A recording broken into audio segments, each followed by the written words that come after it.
Now for any given AP, let us denote the first term by A1, the second term by A2, the third by A3 and so on and so forth. Then, and the common difference of the AP be D, the fixed number by which every succeeding term differs from the preceding term be D. So the common difference is taken to be D. Then the given AP would become A1, A2, A3 up to AN. AN is the last term. So this is an AP where the first term is A1, the second one is A2, third is A3 and so on and so forth. Now, from the basic definition of arithmetic progression, the difference between any two successive terms would always be a constant, and that constant will be equal to the common difference, which is D over here. So A2 minus A1, this is the difference between the second and the first term. This will be equal to D, since the common difference we have taken it to be D. So A2 minus A1 is D. So A2 can be written as A1 plus D. Similarly, A3 minus A2 will also be D, and A3 can then be written as A2 plus D. And this A2 plus D, if we substitute A2 from here, what do we get?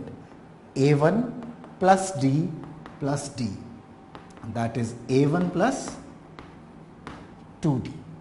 Similarly, we can obtain the rest of the numbers. The last number AN minus the second last number, which will be AN minus 1, would also be D. And in such a case, AN will be equal to AN minus 1 plus D. And if you use the rule that we have been following here, you would obtain that this would be equal to A1 plus N minus 1 into D.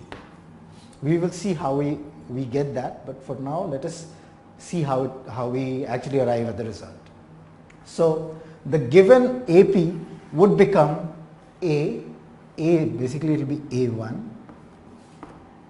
So the given AP will become A1, A1 plus D, A1 plus 2D, so on and so forth up to A1 plus N minus 1 into D. So this is how we write an AP if we know the first term and the common difference D. We do not need to write each term separately. We can write any AP if we know the first term and the common difference of the given AP in this way. If you know that the common difference is D and the first term is A1, then we can write the AP straight away by writing the terms as A1, A1 plus D, A2 plus A1 plus 2D, A1 plus 3D, so on and so forth up to any number of terms that we want. A finite AP. What is a finite AP? As the name suggests, an arithmetic progression that has a fixed number of terms is called a finite AP. And likewise, infinite AP would be an AP which has infinite number of terms. Number of terms in an infinite AP you cannot count.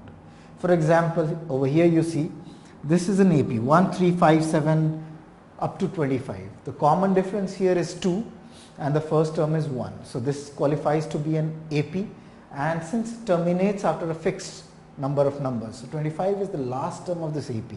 Hence this would be called a finite AP. Whereas in the second example of 3, 9, 15, 21 and so on and so forth, we observe that the first term is 3 and the common difference is 6. Any two succeeding numbers you take, the difference is going to be 6. So this qualifies to be an AP, and since there is no limit, there is no end to the number of terms that we have in the given arithmetic progression, we call it an infinite AP. So these are the basic properties of finite and infinite APs. Now we will be getting into a few illustrations where we will be trying to understand how do we find out the nth term of any given progression, any given sequence that we have. Let's do it now.